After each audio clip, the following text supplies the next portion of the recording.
창세기 42장 25절에서 38절. 자기 파괴적 삶. 사람의 마음은 거대한 물탱크와 비슷합니다. 생각을 포함한 많은 것들이 그곳에 저장이 되는데, 문제는 어떤 것이 많이 저장되면 그것이 과거 일이건 현재 일이건 미래의 일이건 간에 자꾸 떠오른다는 것입니다.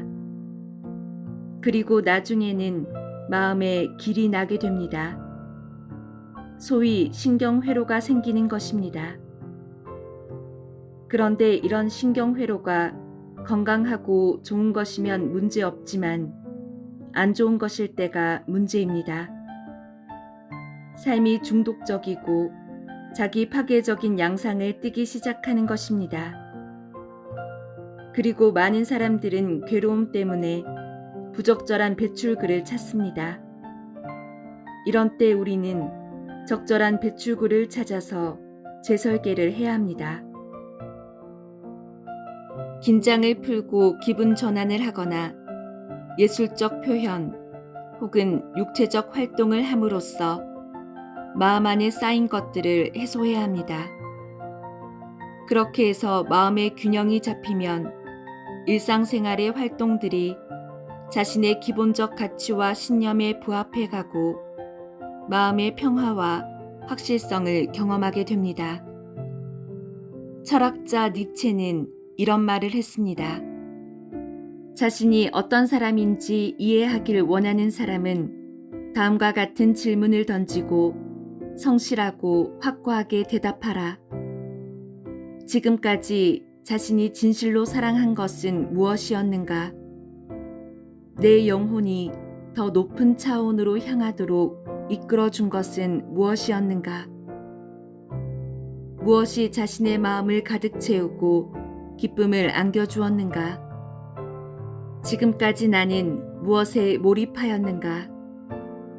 이 질문에 대답하였을 때 자신의 본질이 뚜렷해질 것이다. 그것이 바로 당신이다. 보통 지나친 분발심은 건강에 좋지 않으며 편안한 마음으로 수면을 충분히 취하고 스트레스를 받지 않도록 노력하는 것이 중요하다고 이야기합니다.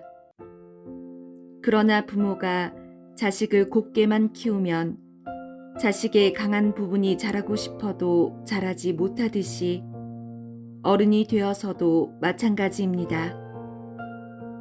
따라서 심신의 이완이 아니라 분발이 필요하고 무관심이 아니라 집착하는 것이 필요할 때도 있습니다. 투쟁하고 싶은 만큼 인생과 싸우는 것도 괜찮습니다. 인생을 조정하면서 강물의 흐름을 바꾸듯이 가능한 한 자기 존엄적으로 야심적으로 완고하게 살아가는 것이 때로는 필요합니다. 그러면 자기도 모르는 사이에 목적지에 도달하게 됩니다. 어떤 영성가는 이런 말을 했습니다.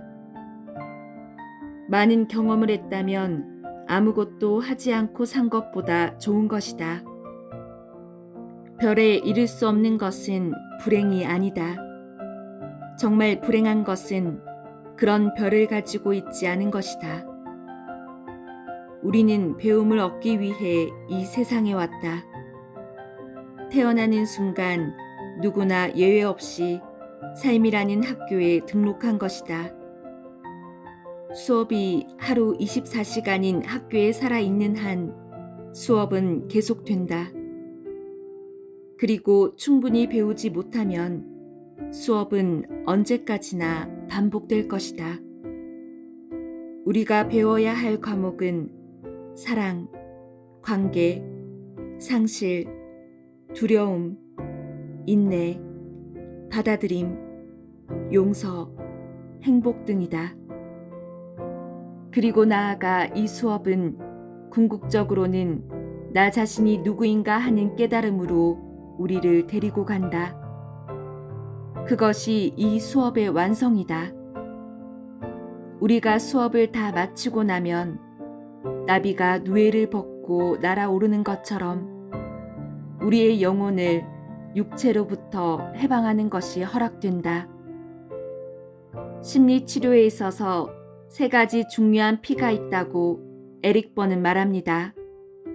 포텐시, 잠재력, 퍼미션, 허락, 프로텍션, 보호. 이 3가지입니다. 여기서 허락이란 상처받은 내면의 아이를 성장시키기 위해서는 발달 과정에서 부모가 준 규칙들을 거부할 수 있을 만큼 그 아이가 당신을 충분히 신뢰할 수 있어야 한다는 것입니다. 건강한 허락은 아이에게 진정한 자기가 되게 하며 부모가 강요했던 오래되고 수치스러운 규칙과 믿음들을 거부하도록 해준다는 것입니다. 따라서 성인인 당신이 내면의 아이에게 부모의 믿음과 규칙들에 대해 거역할 수 있다는 허가를 주려면 부모에게 대항할 만한 충분한 힘이 당신에게 있음을 확신시켜 주어야 합니다.